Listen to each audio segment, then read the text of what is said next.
అరే రంగా, నేను నీకోసమే వస్తున్నాను రా. ఎందుకురా? రేయ్, రేపు నీకేమైనా పనుందా? రే, విషయం ఏంటో చెప్పు ముందు. మన స్కూల్ ఫ్రెండ్ రాజుగాడు రేపు సిటీ నుండి మన ఊరికి వస్తున్నాడు. వాడు నిన్ను మరీ అడిగాడు. ముగ్గురం కలిసి కాసేపు సరదాగా చిన్నప్పుడు మనం తిరిగిన ప్లేసెస్ కి వెళ్దామంటున్నాడు. సరే, దాన్నే ఉందిరా. అండ్ రానివ్వు, వచ్చాక నా ఆటోలోనే వెళ్దాం. థ్యాంక్స్ రా. సవారీ ఉంది, అది ఇది ఉంది అని ఎక్కడ కాదంటో అని అనుకున్నాను తెలుసా. సవారీ ఏముందిరా, ఎప్పుడు ఉండేదే కదా. వాడు అంత దూరం నుంచి మనల్ని కలవడం కోసం వస్తున్నాడు. అలాంటి వాడిని హ్యాపీగా చూసుకోవడం మన బాధ్యత. ఫ్రెండ్ అంటే నువ్వేరా. అందరికీ సంతోషాన్ని పంచుతావు. సరేరా, నువ్వేదో పని మీద వెళ్తున్నట్టును వెళ్ళు. వాడు వచ్చాక నిన్ను కలుస్తాం. అలాగేరా. అలాగేరా. సార్ పదండి. బిడ్డ, నువ్వు మా రాధమ్మ మనవడివి రంగావే కదా? అవును బామ్మ, రంగానే. ఏంది బిడ్డ ఇది? చిన్నప్పుడు నా కళ్ళ ముందే పెరిగావు. బామ్మ బామ్మ అంటూ నా చుట్టే తిరిగావు. ఎంతకు మునుపు అప్పుడప్పుడు వచ్చి పలకరించిపోతూ ఉండేవాడివి. ఈ మధ్య అసలు రావడం లేదంటే బిడ్డ? ఏ ముసల్దాన్ని చూడబుద్ధి కావట్లేదా? అయ్యో, అదేం లేదు బామ్మ. సవారీకి వెళ్ళొచ్చేసరికి రాత్రి అవుతుంది, తీరిక దొరకట్లేదు. అలా అనకు బిడ్డ, తీరిక చేసుకుని అప్పుడప్పుడు వస్తూ ఉండు. ఈ మధ్య బొత్తిగా కళ్ళు కనిపించట్లేదు, ఒళ్ళు కూడా సహకరించట్లేదు. అప్పుడప్పుడు నీతో మాట్లాడితే నా మనసు కొంచెం తేలికవుతుంది బిడ్డ. సరే, వస్తానులే బామ్మ. అట్నే బిడ్డ, 10 కాలాల పాటు చల్లగా ఉండు. రండి సార్.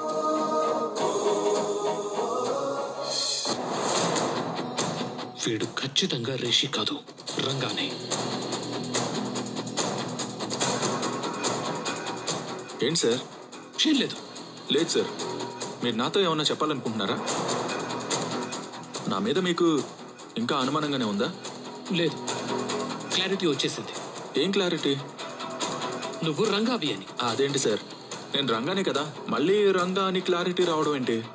అది కాదు రంగా, నువ్వు నీ మంచితనం నాకు చాలా బాగా అర్థమయ్యాయి.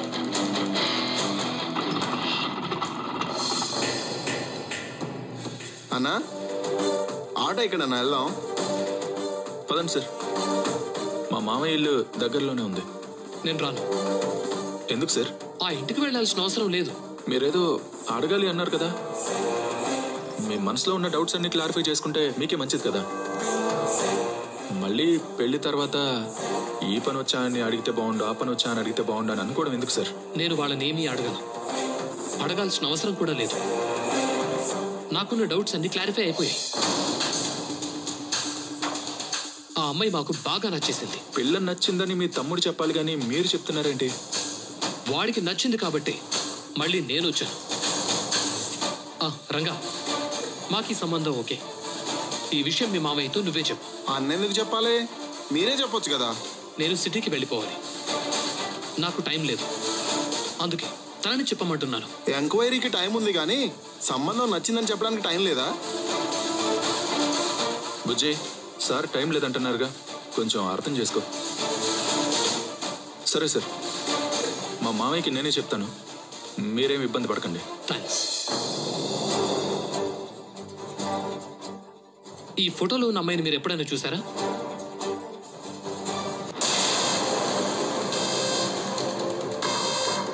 సరే, ఏదో ఒకసారి చూపించండి సార్.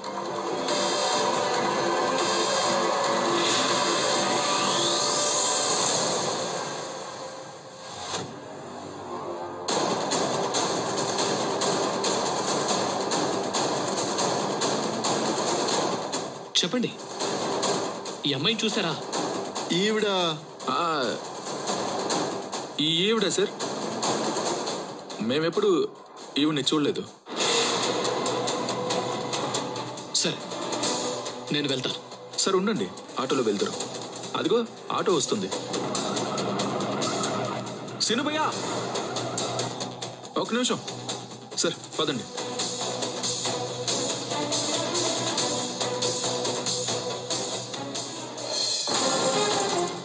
ఏంటి రంగా ఎక్కడున్నావు? సవారికి వెళ్ళలేదా? వెళ్తాను కానీ ఈసారి నీ ఆటోలో తీసుకెళ్ళు. అలాగే రంగా. ఎక్కడికి తీసుకెళ్ళాలి? సార్ ఎక్కడ దిగబెట్టమంటే అక్కడ దిగబెట్టు. సరే సార్ మీరు వెళ్ళండి.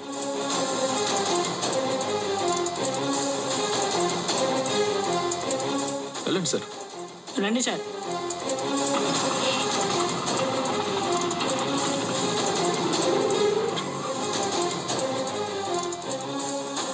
రేపుజీ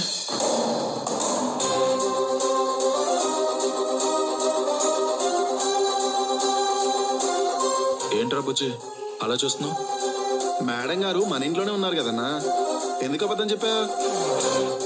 నాకెందుకు తన్ని చూస్తే అనుమానంగా ఉందిరా, అందుకే చెప్పలేదు. నువ్వు కూడా ఎప్పుడు చెప్పుకో. అది సరే గాని సరోజని చూడడానికి వచ్చిన వాళ్ళ దగ్గర మేడం గారి ఫోటో ఎందుకుందన్నా? అదేరా నా డౌట్. మనం ఇప్పుడు నిజం చెప్తే మళ్ళీ మేడం గారికి ఏదైనా ప్రమాదం ఉండే అవకాశం ఉంటుందేమో అని చెప్పొద్దంటున్నా. వాళ్ళు మళ్ళీ మన ఊరు వచ్చినప్పుడు మేడం గారిని చూస్తే ఎందుకు చెప్పలేదని వాళ్ళు మనల్ని నిలదీస్తారు కదన్నా. రే ఇది కరెక్టే కదా.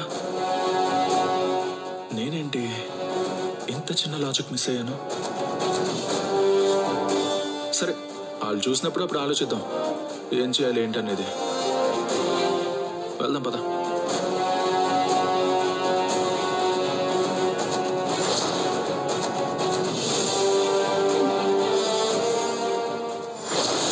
అన్న కావాలని అక్కడ వసుధార మేడం గారి మీద నీళ్లు పడేలా చేశారు.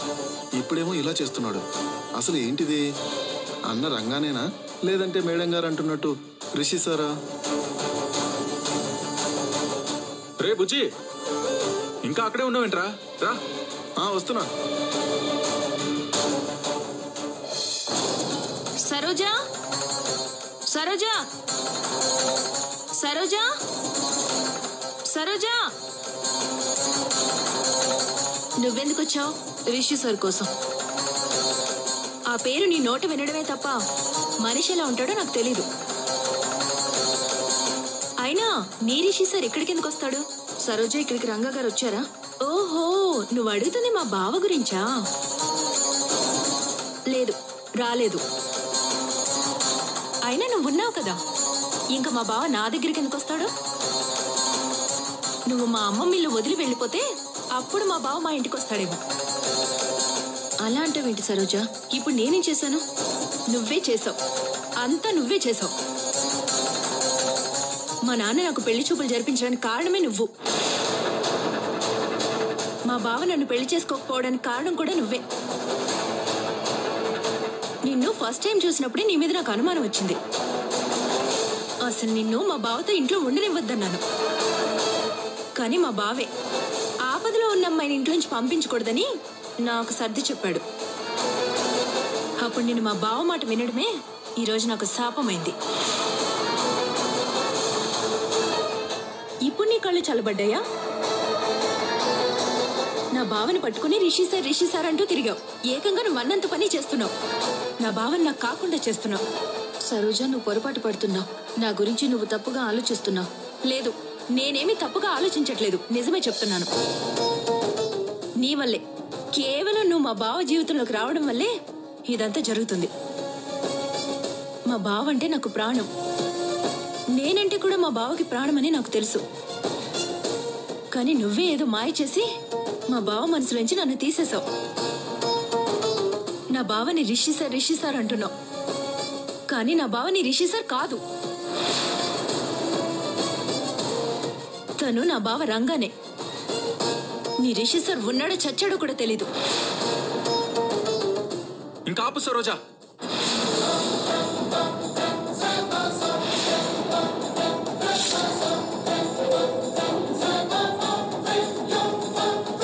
ఇంకా చాలా ఆపుతావా? నోరు అదుపులో పెట్టుకుని మాట్లాడు. తెలియకుండా ఒక మనిషి గురించి అలా మాట్లాడడం కరెక్ట్ కాదు. సరే, నేను అలా మాట్లాడడం తప్పే బావా. మరి తను నిన్ను పట్టుకుని రిషి సార్ అంటుందేంటి? అంటే నువ్వు తన రిషి సారా?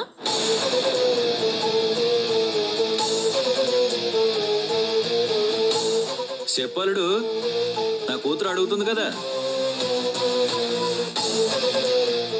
కాదు, నేను రంగానే.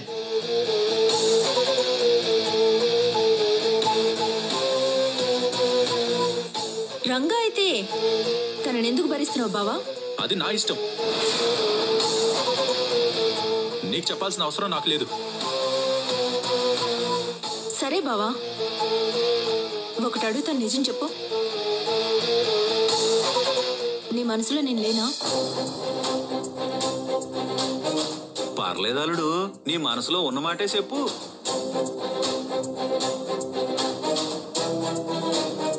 నా కూతురికి నేనేదో పెద్ద విలన్లా కనిపిస్తున్నాను. చెప్పు బావా, నీ మనసులో నేను ఉన్నానా లేనా?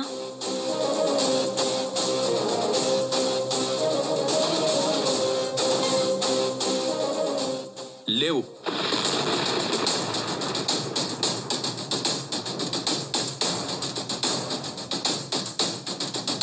నువ్వే కాదు, నా మనసులో ఎవరూ లేరు. అర్థమైంది బావా, నాకు అర్థమైంది. ఇది నిన్ను మార్చేసింది కదా. ఇక నువ్వెందుకు నా వైపు మాట్లాడతావు? ఇంకా చాలు సరోజా, ఆపు.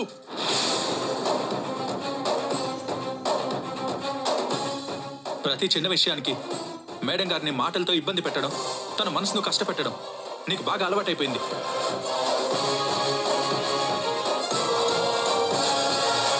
ఇలా మాట్లాడితే ఎదుటి వాళ్ళ మనసు నొచ్చుకుంటుందని ఇంగిత జ్ఞానం కూడా నీకు లేదా? నా గురించి నువ్వు ఏమైనా అనుకో బావా, నాకు నువ్వు కావాలి. అది ఈ జన్మకి జరగదు.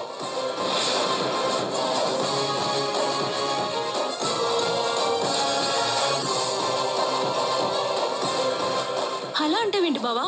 అదంతే. ఇందులో నువ్వు ఎవరిని తప్పు పట్టాల్సిన పని లేదు.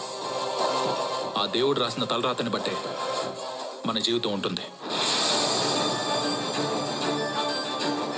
మనకి కష్టాలు ఎదురైనా, సంతోషాలు ఎదురైనా, మనం కోరుకున్న వాళ్ళు దక్కినా దక్కకపోయినా అదంతా మన కర్మ అనుకుని ముందుకు సాగిపోవాలి. అంతేగాని ఒకరి వల్ల మన జీవితం ఇలా అయిపోయింది అని ఎవరిని నిందించకూడదు. ఇది అర్థం చేసుకుంటే నువ్వు సంతోషంగా ఉంటావు. మేడం గారు, మీరెందుకు ఇక్కడికి వచ్చారు? సార్, నన్ను బట్టలు మార్చుకుని రమ్మని చెప్పి మీరెందుకు ఇక్కడికి వచ్చారు సార్? నేను ఇక్కడికి వచ్చానన్న విషయం మీకెవరు చెప్పారు? బామ్మ. పెళ్లి వాళ్ళు వస్తే వాళ్ళని సరోజ వాళ్ళ ఇంటికి తీసుకొద్దామని వచ్చాను. పెళ్లి వాళ్ళు నీ దగ్గరకు వచ్చారా? అవును మావయ్య. మరి ఇప్పుడు వాళ్ళు ఎక్కడున్నారా? వెళ్ళిపోయారు. వెళ్ళిపోయారా? ఎందుకు నాన్న కంగారు పడతావు? వాళ్ళకి మన సంబంధం నచ్చలేదు కాబట్టి వెళ్ళిపోయారు. లేదు సరోజ, నువ్వు వాళ్ళకి బాగా నచ్చావంట. ఏట్రా నువ్వు అనేది? అవును మావయ్య, ఈ విషయం మీకు చెప్పమన్నారు, అందుకే నేను ఇక్కడికి వచ్చాను. నేను ఈ పెళ్లి చేసుకోను బావా. అది నీ ఇష్టం సరోజ. చేసుకుంటే చేసుకో, లేదంటే లేదు. కానీ నా కోసం మాత్రం నువ్వు ఈ పెళ్లి క్యాన్సిల్ చేసుకుంటే ఎలాంటి ప్రయోజనం ఉండదు. అది నీ మూర్ఖత్వం అవుతుంది. మేడం గారు, వెళ్దాం పదండి.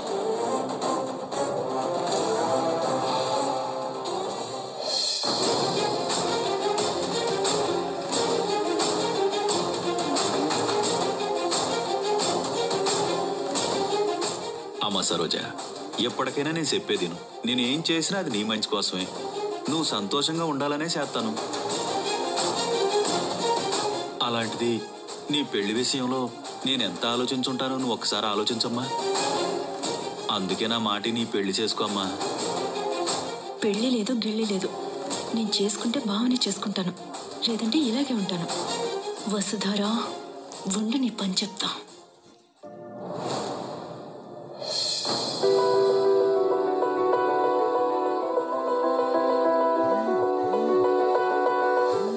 వచ్చిన వాళ్ళు ఎవరు అని సార్ని అడగాలా వద్దా? వద్దులే, మళ్ళీ కోపడతారు.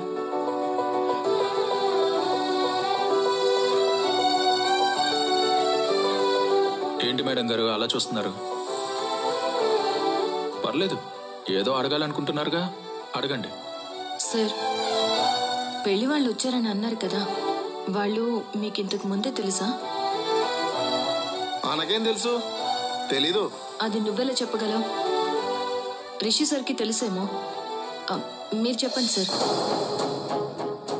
వాళ్ళు మీకు ఇంతకు ముందే తెలుసా? తెలీదు. నేను చెప్పాను కదా మేడం గారు, అన్నకు తెలీదని. సార్, మన ఇంటికి వచ్చిన అతని పేరేంటి? తెలీదు మేడం. పేరు తెలియకపోవడం ఏంటి సార్? నేను తను అడగలేదు, తను నాకు చెప్పలేదు. ఓకేనా మేడం గారు? సరే సార్. ఆయన ఎందుకంత కోపం? నార్మల్గా కంటే పొదనైనది, అమృతం కన్నా తీయనైనది.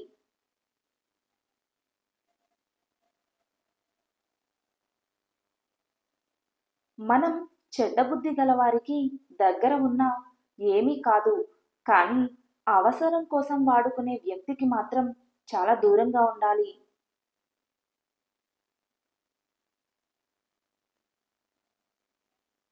నీ చేతిలో ఉన్నంత వరకే ఏదైనా. నీ చెయ్యి దాటి వేరే వాళ్ళ చేతిలోకి వెళ్ళిందంటే దాని మీద ఆశ వదులుకోవాల్సిందే. అది మనిషైనా, మనసైనా, వస్తువైనా.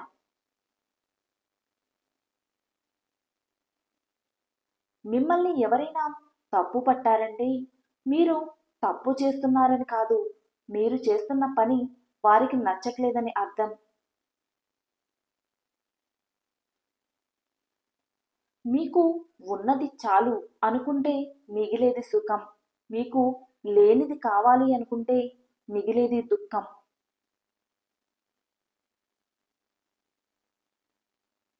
నీ ప్రాణం ఉన్నన్ని రోజులు నువ్వు బ్రతకాలి, తప్పదు. ఎలా బ్రతకాలి అన్నది నువ్వే ఆలోచించుకో.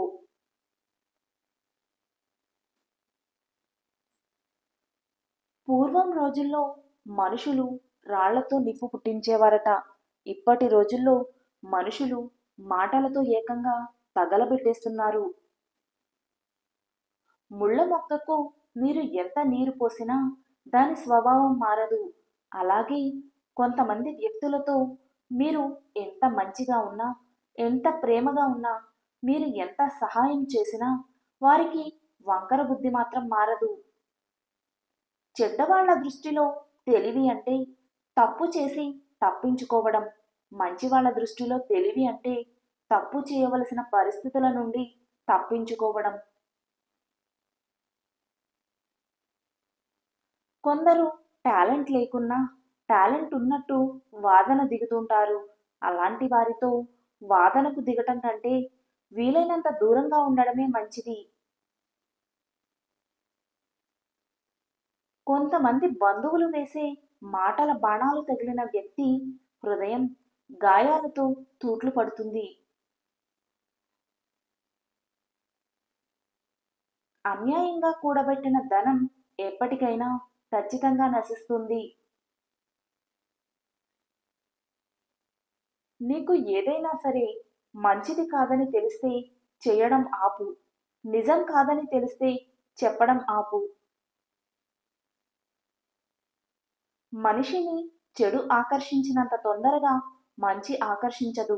ఎందుకంటే చెడు సుఖాలతో మొదలై కష్టాల పాలు చేస్తుంది, మంచి కష్టాలతో మొదలై సుఖంగా బ్రతికేలా చేస్తుంది. నువ్వంటే ఇష్టం లేదు అని ఎవరూ ప్రత్యేకంగా చెప్పరు.